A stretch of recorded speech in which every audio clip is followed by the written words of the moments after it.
Assalamualaikum warahmatullahi wabarakatuh. Eh, Sebelumnya izin memperkenalkan diri. Nama saya Maban Wibawa Komara dengan NIM 33321700101. Di sini saya akan memberikan contoh pelanggaran etika profesi dalam bidang teknik elektro sebagai tugas dari etika profesi. Sebelumnya pelanggaran etika di bidang teknik elektro, saya akan membahas tentang teknologi informasi gitu kan. Jadi sebagai teknologi ya masuk dalam teknik elektro lah. Pada tulisan sebuah pelanggaran etika itu saya akan istilahnya akan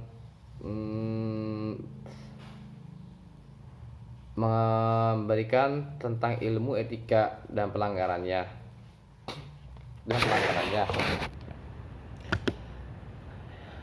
Di bidang teknik elektro, saya akan membahas tentang sedikit pengertian etika itu sendiri. Adalah yang pertama, ilmu tentang apa yang baik dan yang buruk, tentang hak dan kewajiban moral. Nah, yang kedua itu kumpul asas atau nilai yang berkenaan dengan akhlak. Terus nilai yang ketiga itu nilai mengenai yang benar dan yang salah yang dianut masyarakat gitu.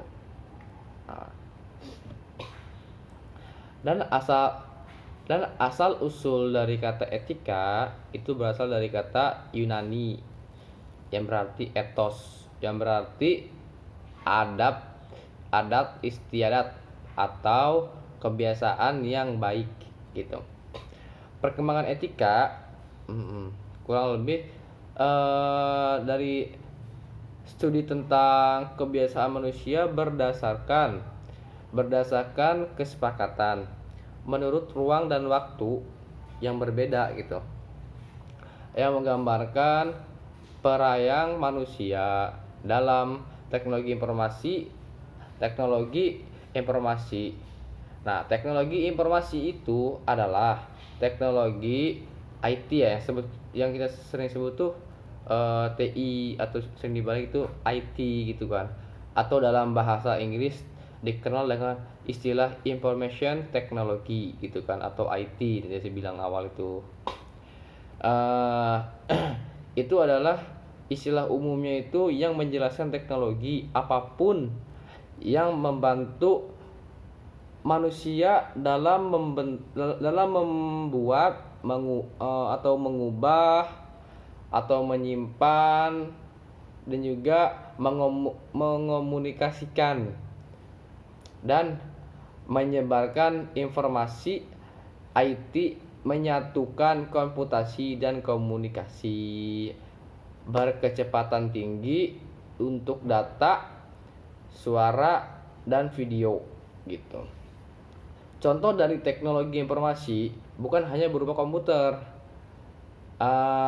tetapi juga dia ada di yang sekarang kita gunakan, yaitu telepon dan juga TV gitu kan. Nah, peralatan rumah tangga yang bersifat elektronik dan peranti genggam modem, misalnya nih ponsel kan. Nah, terus langsung nih ke beberapa faktor yang menyebabkan pelanggaran etika gitu kan. Nah, yang pertama itu tidak berjalannya kontrol dan pengawasan dari masyarakat itu. Terus yang kedua itu kurangnya iman dan kurangnya iman dari individu tersebut gitu. Terus itu rendahnya pengetahuan masyarakat mengenai substansi kode etik pada setiap bidang karena buruknya pelayanan sosialisasi dari pihak profesi diri sendiri gitu ya. Jadi apa ya, untuk yang ketiga ini itu lebih ke pribadi kita sendiri gitu kan, substansi kode etik ke dalam setiap bidang, karena kita pelayanan sosialisasinya itu jadi kita kurang akan sosialisasi terhadap masyarakat gitu kan. Nah terus dan juga untuk beradaptasinya dan cara berkomunikasi segala macam itu kurang, jadi membuat istilahnya menjadi pelanggaran terhadap etika profesi ini atau etika gitu kan. Nah terus selanjutnya itu ada belum terbentuknya kultur dan kesadaran dari orang tersebut gitu. Nah jadi belumlah terbentuknya atau ya kultur dari seorang tersebut terhadap etika, sopan santun gitu kan. Terus sadarlah akan istilahnya kita sebagai manusia ya harus istilahnya ya apa ya, mempunyai etika gitu kan dalam bersosialisasi segala macam dalam bidang kerja gitu kan. Itu yang harus modal awal lah. Terus selanjutnya itu adalah tidak adanya kesadaran etis dan moralitas dari orang tersebut. Nah tadi sampai yang udah saya jelaskan tadi sebelumnya. Terus ada lagi dalam yang tidak ada pedoman hidup dari individu tersebut gitu.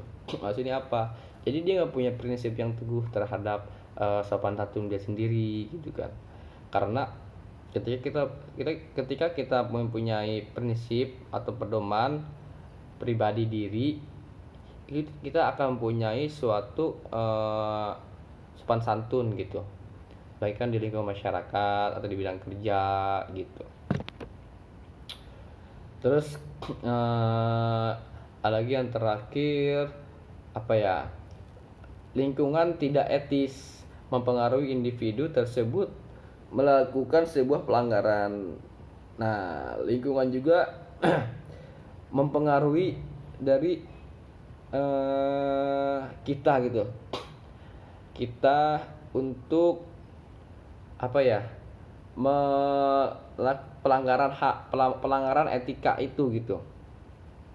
Karena kita berteman atau di lingkungan kita seperti ini, kita akan lambat laun itu kita kan ikut gitu. Jadi ya baik-baik kita untuk mencari lingkungan yang lebih baik lagi gitu. Itu mungkin contoh dari penyebab pelanggaran etika profesi dalam bidang teknik elektro. Yang saya maksudkan itu adalah teknologi informasi atau yang disebut dengan information technology atau IT. Oke, mungkin cukup sekian dari penjelasan atau contoh-contoh penyebab dari pelanggaran etika profesi dalam bidang teknik elektro sebagai tugas mata kuliah etika profesi. Saya Baban Wibawa Komara dengan NIM 33321700101.